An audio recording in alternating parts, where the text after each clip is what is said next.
I witnessed something last night during the protests out in the West Coast because of the elections that I think was something that was so important that I needed to make a recording of this and put it out there so you understand some things about what's going on.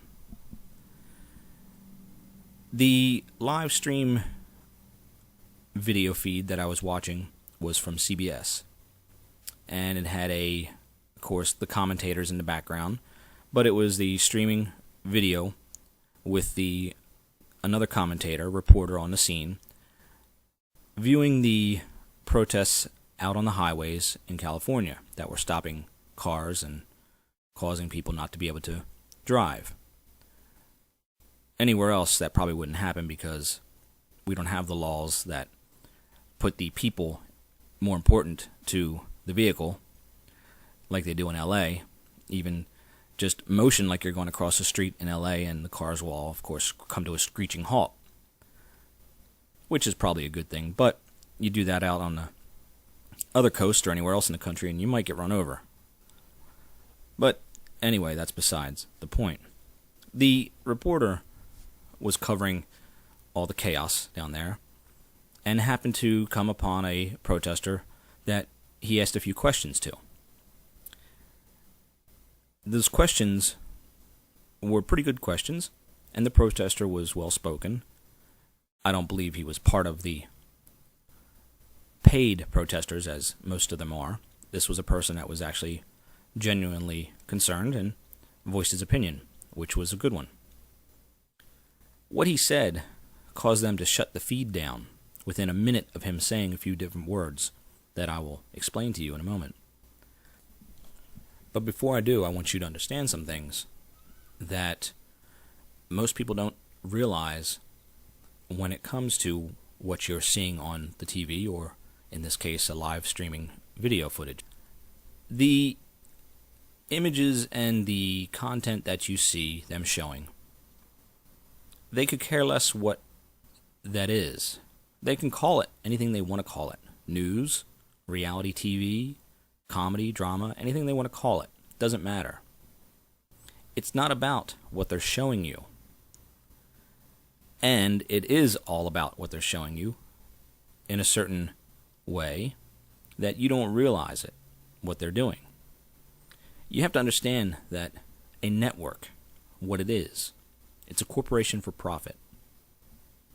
That's an important thing that you must understand, the definition of what a corporation for profit or for non-profit ultimately is. Their corporate charter gives them the rights, gives them the ability to operate, to take part in commerce in a way that they are protected as you, a person, is protected. You are given rights, of course, by your creator. Well, when you have a corporate charter, that is considered a person with the same rights as you do. You are the god to that corporation, and when you create it, it immediately has rights. Unfortunately, it doesn't have a conscience like you do. Therefore, it is allowed to do things that you wouldn't do because you would possibly have accountability, and not by legal means, but by your neighbors, friends, family. It wouldn't be good for you to do things that were unethical or just downright nasty, like lying to people. A corporation can do that.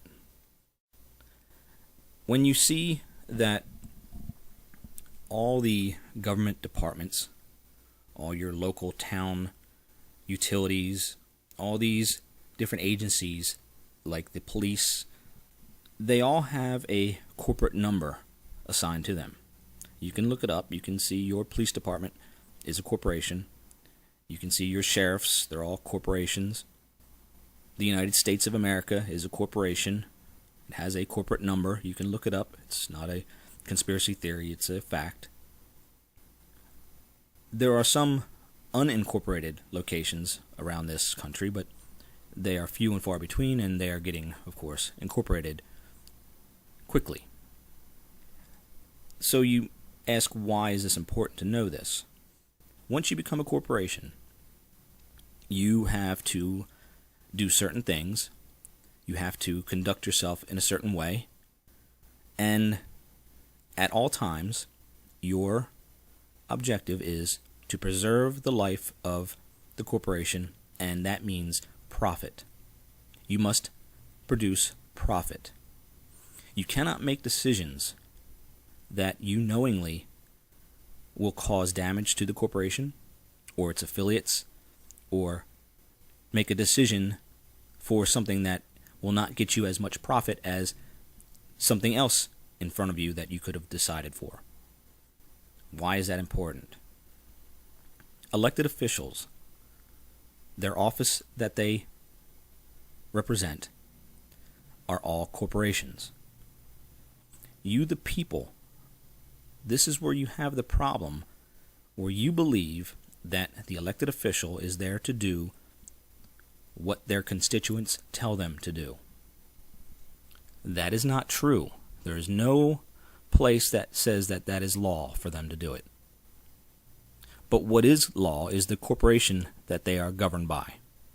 And that means that all decisions that they make are made based on the profit that will come back to them and their office that they represent.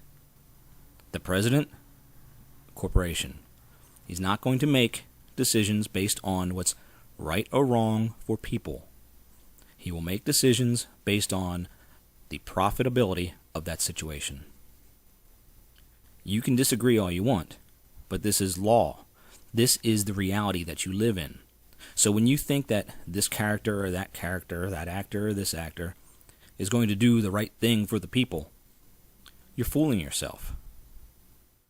You're fooling yourself into thinking that you can make change by petitioning them, by rallying and yelling and screaming and doing whatever you think you can do, but ultimately you're filling out a form to say, hey, we don't want you in office, we want this other guy in office. It doesn't matter who's in office because they're governed by the same rules. That corporation is what governs them. They can tell you whatever they want. They can promise you the world before the election. They can promise you the world after they're elected. But when it comes down to it, everything that they do, all decisions that are made, are based on profitability for that particular office. So you say, no, that can't be right. That can't be true. Show me one situation that an elected official has made a decision that, when you look at the options that they had, was better for the people and was not the most profitable of the choices that they could have made. This is why you see corporations funding politicians. They're allowed to do this. Therefore, when they fund a politician, that corporation is bound to make decisions in their best interest. Not in yours, in the corporation that has given them the most money. This is the reality that you live in. Stop denying that reality, and here's how you fix it. So we'll go back to that protester that was talking to the news, and the words that he said that were so prophetic, I don't think anybody really even caught it, except for the corporate lawyers that, of course, watch everything that is being broadcast. He said the people wanted to be heard, and the only way for the people to be heard is to disrupt commerce. Whoa. Those are the big words. Those are the words you were never to mention on the corporation that is broadcasting that feed to the public. He said the people are only heard if we disrupt commerce, and that's when you guys react. Within a minute of him saying that, minute and a half, the feed was shut down. I noticed it. A couple other people were making comments saying, hey, they shut it down right after he said that. I don't think they really realized what he was saying and how it really impacts the business that was showing you it. But you must understand, the corporation that is that network is in business to produce profit. When you tell people on their network that, hey, this is how you fight back against these corporations, against these politicians, against these people in society that you see that represent a corporation that you know is doing something bad, but you think that you have no way of fighting them, that's how you beat them. So immediately, being a corporation, they must react to that type of threat. Even though it wasn't directly at the news, it was at commerce in general. That's what they partake in. That's who buys advertising time from them, businesses. When you say Coca-Cola needs to be put out of business, or Disney needs to be put out of business, that's borderline. But when you say boycott Disney's products, boycott Coca-Cola products, boycott Berkshire Hathaway products, that is a direct threat to their business, and they will shut it down. They will shut you down so quick because they have to, by law. Or they get in trouble by if they're a publicly traded company, by the stockholders.